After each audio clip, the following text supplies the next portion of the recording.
Chapter 3. The Jews of the Dispersion. Let us now speak shortly of the Jews living beyond the borders of Palestine. A comparatively small number of them had taken advantage of the permission of Cyrus to return to their native land, 536 BC. The great part remained behind in Babylon, and then spread themselves in the adjacent regions. Alexander the Great permitted a colony of Jews to settle in the celebrated city to which he gave his name, and they soon became numerous in other parts of Africa. Their activity and the spirit of trade which took hold of them, and for which they have been so remarkably distinguished in subsequent ages, led them also to Syria and Asia Minor, and indeed, in the time of Augustus, enterprising members of the chosen nation were found in all parts of the Roman Empire. In contradistinction to the inhabitants of Palestine, they were called the Jews of the Dispersion, ent diaspora, those in the diaspora. They loved, however, to maintain a connection with the mother country, especially with the capital, and they recognized the authority of the supreme religious court, were wont to pay the annual contribution for the support of the temple, to didrachmon, and sent offerings and made pilgrimages to the holy city. But though, under the most various relations, they showed a remarkable attachment to the religion of their fathers and retained a profound sentiment of nationality, there gradually manifested itself a disposition, which is the less wonderful that the same disposition showed itself in some degree in the mother country itself, to accommodate themselves as far as possible to foreign peculiarities. We should expect that this disposition, existing in some degree at the very centre of the Jewish national life, would show itself in far greater strength at a distance. This happened particularly in Persia and Egypt.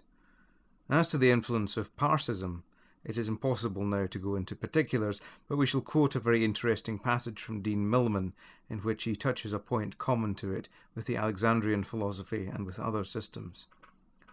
Wherever any approximation had been made to the sublime truth of the one great first cause, either awful religious reverence or philosophic abstraction had removed the primal deity entirely beyond the sphere of human sense, and supposed that the intercourse of the divinity with man, the moral government, and even the original creation, had been carried on by the intermediate agency, either in Oriental language of an emanation, or in Platonic of the wisdom, reason, or intelligence of the one supreme. This being was more or less distinctly impersonated according to the more popular or the more philosophic, the more material or the more abstract notions of the age or people.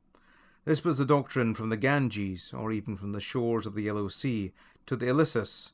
It was the fundamental principle of the Indian religion and the Indian philosophy.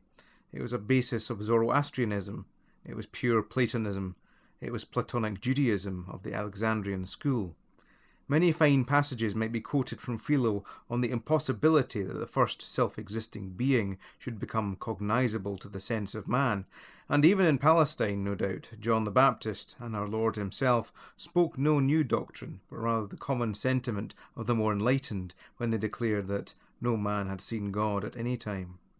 In conformity with this principle, the Jews, in the interpretation of the older scriptures, instead of direct and sensible communication from the one great deity, had interposed either one or more intermediate beings as the channels of communication. According to one accredited tradition alluded to by St. Stephen, the law was delivered by the disposition of angels. According to another, this office was delegated to a single angel, sometimes called the angel of the law, at others the Metatron. But the more ordinary representative, as it were, of God to the sense and mind of man was the Memra, or divine word, and it is remarkable that the same appellation is found in the Indian, the Persian, the Platonic, and the Alexandrian systems. By the Targumists, the earliest Jewish commentators on the scripture, this term had already been applied to the Messiah, nor is it necessary to observe the manner in which it has been sanctified by its introduction into the Christian scheme.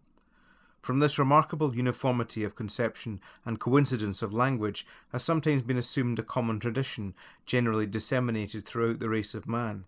I should be content with receiving it as the general acquiescence of the human mind in the necessity of some mediation between the pure spiritual nature of the deity and the intellectual and moral being of man, of which the sublimest and simplest, and therefore the most natural development, was the revelation of God in Christ, in the inadequate language of our version of the original, the brightness of God's glory and the express image of his person. The susceptibility of foreign influences was shown most strikingly in Alexandria, where it would appear that even 3 centuries before Christ, many of the Jews had lost the knowledge of the language spoken by their fathers, so that a Greek translation of the Old Testament scriptures became necessary. This they received in the Septuagint, which was begun in the time of Ptolemy Philadelphus, about 280 BC. Already in this translation, the influence of Grecian culture is plainly perceptible in a tendency to evade or to ignore anthropomorphic expressions which might be offensive to the philosophical. Thus, in Exodus 24, verse 9, we read, "Then went up Moses and Aaron, Nadab and Abihu, and 70 of the elders of Israel, and they saw the God of Israel, and there was under his feet, as it were, a paved work of sapphire stone, and as it were the body of heaven in his clearness. And upon the nobles of the children of Israel he laid not his hand. Also they saw God, and did eat and drink." In the 10th verse, the rendering is, "Edon don topon, o istiki, o theos, to Israel." They saw the place where the God of Israel stood. And in the 11th verse, "Opthisan en to topu to theo." They appeared in the place of God. In Genesis 32, verse 30, on the other hand, no such freedom is used by the 70. We have the language as in our version, because, in all probability, the translators trusted to their readers, inferring from the immediate context that it was not the supreme God, but his messenger, who was introduced in the narrative. In like manner, the 70 evince a disposition to avoid anthropopathic expressions as likely to prove not less offensive to the cultivated. Thus the translation of Genesis 6, verse 6, "And it repented the Lord that he had made man on the earth, and it grieved him at his heart," is kai enethemithi o theos oti epusi ton anthropon epi tiskis kai dienuthi. God remembered that he had created man on earth and understood. Aristobulus, who is commonly regarded as the father of Alexandrian philosophy, of which Philo was the most distinguished representative, is supposed by some to be one of the 70. In a poem ascribed to him, God is called the fashioner of the world instead of its creator, and he is accordingly understood to have held the pre-existence and eternity of matter. Aristobulus was a courtier and a scholar. He published a commentary on the Pentateuch, which he presented to his sovereign with a preface in which he was careful to explain that such terms as eyes, feet, and arms, when applied to the deity, were not to be understood literally. But the great representative of the Alexandrian philosophy was Philo. He was a contemporary of Jesus and was born about a quarter of a century before him. He had the honour of being chosen by his fellow citizens to represent them in an embassy to Caligula. In a city which, like Rome itself, was more than the capital of a country, which was the world market, which connected east and west not only by bonds of trade and commerce, but by bonds of thought and culture, even as in its vast library were collected the literary treasures of all lands. In a city where, we are told, the temple of Jupiter rose in white marble beside the temple of Serapis, and where the Jewish synagogue stood not far from either, where systems met, and where, if they did not destroy each other, it was natural that they should amalgamate. There rose Philo, the author indeed of a system which could not endure, but the representative and bearer, if not in any case the originator, of ideas which subsequently exerted a deep and widespread influence on the Church. But if his name is surrounded with a lustre such as had belonged to no Jew since the prophetic light had ceased to shine in the darkness, he won his renown in setting himself to the accomplishment of an impossible task. Convinced on one hand of the truth of the Jewish religion, resting as it did upon divine revelation, and on the other hand swayed by Greek speculation, and particularly by the teaching of Plato and Zeno, he made it his great object to found, by proving the harmony of both, a universal philosophy and religion, one which should be equally acceptable to Jews and to Greeks, neither a stumbling block to the former nor foolishness to the latter, but to both divine truth and wisdom. As the best and most suitable means for the attainment of this end, he had recourse to the method of allegorical interpretation, by which, according to his own idea, he drew the divine thoughts from behind the veil of the letter, such thoughts, that is, as he could bring into harmony with his philosophical theories. By this method he could easily, as it has been somewhat strongly put, maintain the character of the believer according to the letter, while he was an apostate according to the spirit. A striking example of the length to which this allegorical method was carried by Philo is given by Roos. It was applied not only to rites and institutions, but to the most conspicuous historical personages. The three patriarchs are not regarded as men who really lived. Their acts, their travels, their domestic relations are so many images or symbols to which it is the business of exegesis to attach the proper spiritual signification. They represent virtue under three different aspects.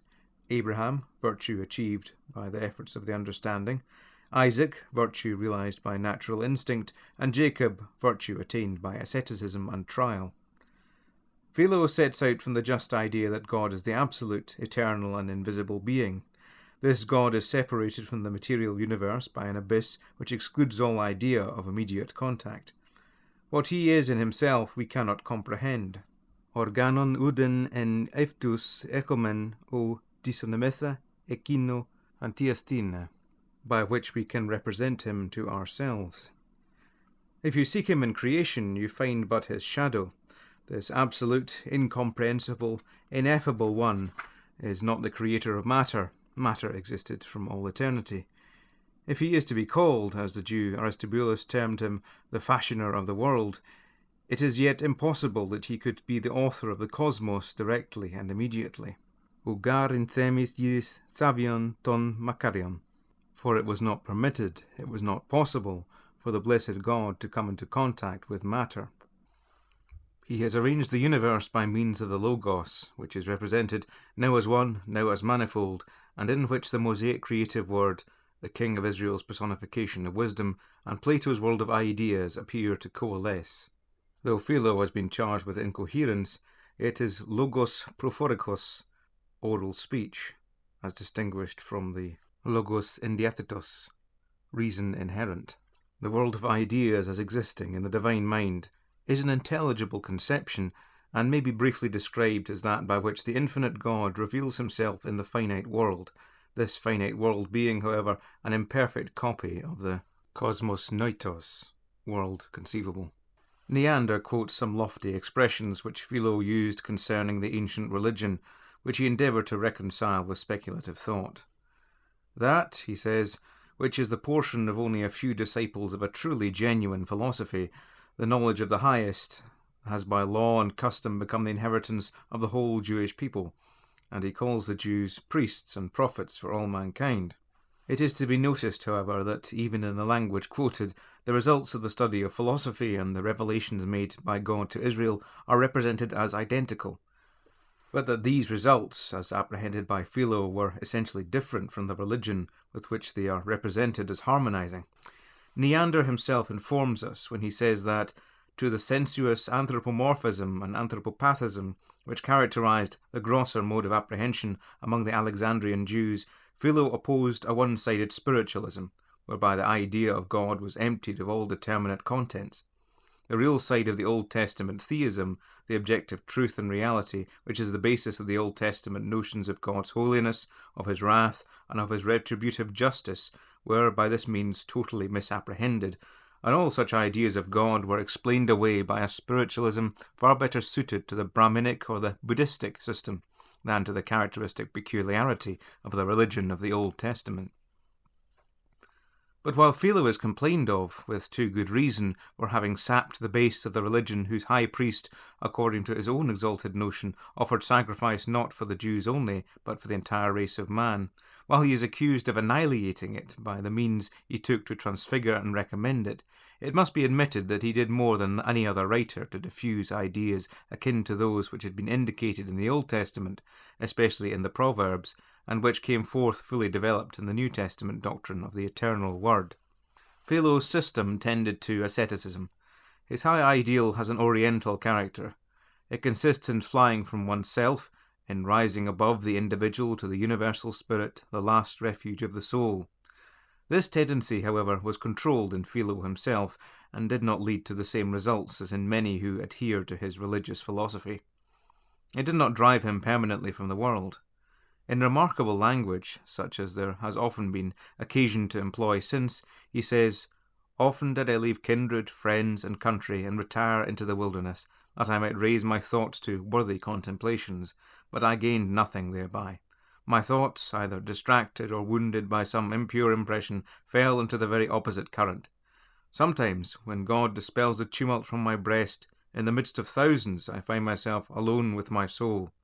Thus he teaches me that it is not a change of place that brings evil or good, but that all depends on that God who steers the ship of my soul in whatever direction he pleases.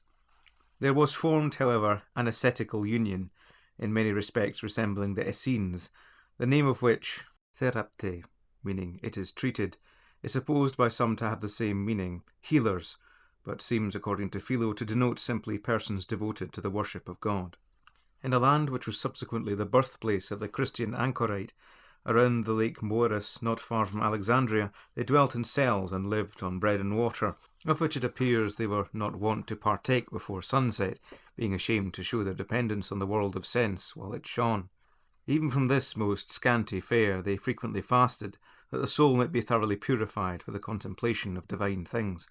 It is to be noticed that, even as the Essenes were not confined to the borders of the Dead Sea, but had spiritual connections in the cities and villages, so there were the therapte, or, if that name is to be restricted to those who retired into solitude, rigid ascetics, who practised their principles without leaving the world, sometimes under a roof where other members of the family fared sumptuously, and where offence was taken at their singular abstemiousness. The system of religious philosophy in which this asceticism originated is a notable example of the influence of the Gentile world on the Jews of the Dispersion. But through the breaches, if we may use the expression, that had been made in the old partition wall, Jewish ideas might pass to the Gentiles as well as Gentile ideas to the Jews. This was actually the case. The peculiarity of the Jewish religion, which did not, like foreign heathen systems, admit of amalgamation with the religion of the Roman state, although Philo tried to amalgamate it with philosophy, and the tenacity with which the Jews held fast their convictions did indeed exasperate the minds of many against them, and drew even from Tacitus the strong expression deterrima gens. But that which both the historians and the poets called superstition, and pestilent superstition, had its attractions for not a few. In an age when neither the popular faith nor any of the prevalent systems of philosophy could give satisfaction, multitudes, we know, had recourse to jugglers and thaumaturgy, and it cannot be matter of astonishment that, at the same time, moved by better and higher impulses than those of mere superstition, some were drawn to the faith of the chosen people, who, being scattered through all the most important provinces and cities of the empire, had, with the zeal for which they were distinguished, sown the germs of divine knowledge, and made known throughout the world their hope of a new divine kingdom. The belief in one God, the creator of heaven and earth, in an invisible, purely spiritual being who could be represented by no image, could not fail to commend itself to the reason of many among the heathens, and accordingly we see many among them, and particularly, as in the memorable instance of Cornelius of Caesarea, among those who lived in Palestine, attach themselves to the Jewish monotheism. Such persons are usually divided into two classes, but there is some reason for reckoning them as three. There were those who had a certain sympathy for the Jewish religion, and even observed certain Jewish ceremonies, without becoming proselytes, even in the looser sense of the word, i.e. proselytes of the gate. Oi favomeni, oi sevomeni, ton theon. Those who fear, those who respect God. The proselytes of the gate, who adopted the essential principles of the Jewish religion and the moral law of Moses without entering formally into the covenant relation with Jehovah, were far more numerous than those who did enter into this covenant, the proselytes of righteousness, who underwent the rite of circumcision and bound themselves to the observance of the entire system, ceremonial as well as moral and spiritual. That these proselytes, gained, as in certain cases they were, by the restless, passionate zeal of the Pharisees, who compassed sea and land to reach their object, were sometimes poisoned with the worst principles of those who converted them, we know from the denunciations of Jesus himself. But that the proselytes of the gate, the devout men and women with whom the first heralds of the gospel so often came in contact, bridged the way, beyond any other class, between the heathen and the Jewish world. Of this we have the plainest and amplest evidence in our earliest records, the Acts of the Apostles.